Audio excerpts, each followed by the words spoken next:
तार मम्मी कहाँ ही हो? का ये देवर बबुआ, का ये भौजी, का तू लइका पढ़ले हो कि का बोला तक पूछा तनी कि तोहार मम्मी कहाँ है तो का तेंगे का तेंगे तेंगे करता हो? अरे देवर बबुआ कुछ ना ही ऐसे लड़कों के साथ रात ऐसे कुछ सीख ले बात तू बतावा का। सुना हम बतावत है, सुनावा सुनावा। भौजी हो तो हर लइका, भौजी हो तो हर लइका बोलेला तेंगे तेंगे, भौजी हो तो हर लइका बोलेला तेंगे तेंगे, भौजी हो तो हर लइका बोलेला तेंगे तेंगे, भौजी हो तो हर लइका। और कुछ पूछिला तो कहेला देंगे देंगे, और कुछ पूछिला तो कहेला देंगे देंगे, भौजी हो तो हर लइका काहे तेंगे तेंगे, भौजी हो तो हर लइका।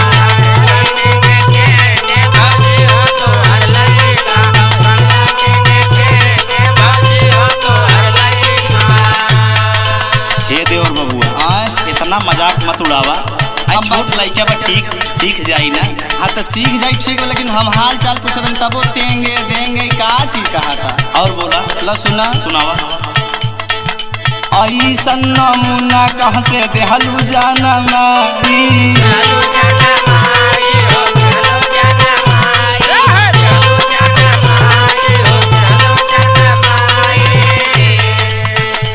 भौजी हो हाँ एकरी दैया भौजी कवन राशन लिहलू खाई,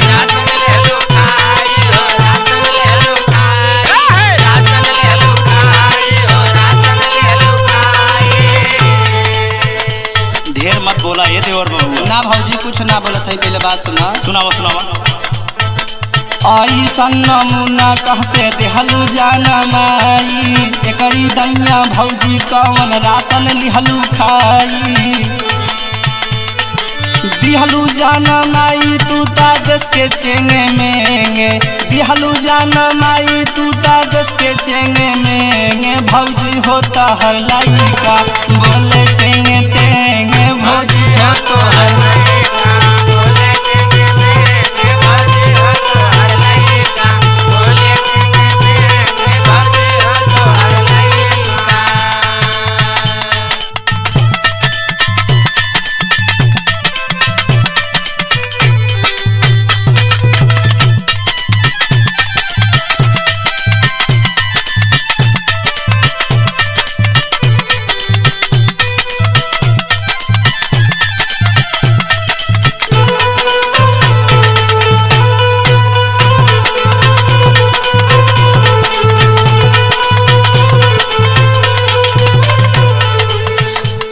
भौजी सुनाओ सुनाओ देवर बबुआ। जब कोनो बात करे खातिर आई ना एकदम दिमाग खराब हो जाला। का बोला बोला पहले सुना सुनावा।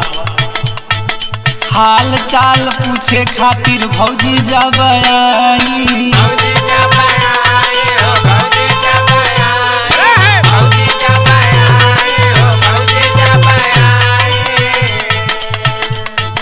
टेंगे टेंगे कह के देला माथा धनकाई,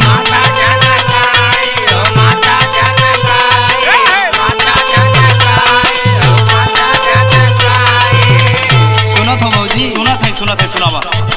हाल चाल पूछे खातिर भौजी जब आई, टेंगे टेंगे कह के देला माथा सनकाई,